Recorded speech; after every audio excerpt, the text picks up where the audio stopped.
ห้องนายกรัฐมนตรีเน้นให้คะแนนการเงินแขวงสวรรณเขตอัดทรงวางการหัวไหลให้เข้าสู่ระบบ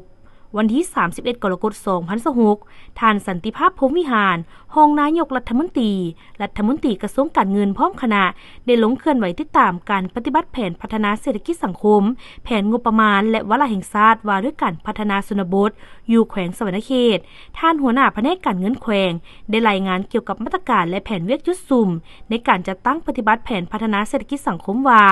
ในระยะ7 เดือนต้นปี 2026 GDP ของแขวงขยายตัว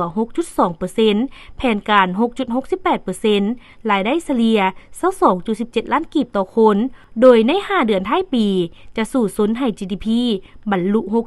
6.68%พร้อมเดียวกันเวียกอำนวยความสะดวกด้านการค้าและการขนส่งปี 2026-2027 บรรลุผลสำเร็จแล้ว 58% ใน 11 หน้าเวียก มีความคืบหน้า 2 หน้าเวียกกวมเอา 10.5% และต้องใช้เวลาอีก 6 หน้าเวียกกวม 31.5% ในโอกาสนี้ท่านสันติภาพพรหมวิหารได้ย่องยอสมเสยผลงานที่แขวงเฮ็ดได้พร้อมทางได้เน้นให้คะแนนการเงินเพิ่มทวีการขุดค้นฐานและหับใหม่หันการเก็บและหับเป็นทันสมัยและอัดส่งวางการหัวไหลให้เข้าสู่ระบบให้เร่งลดผ่อนขั้นตอนทางด้านการค้า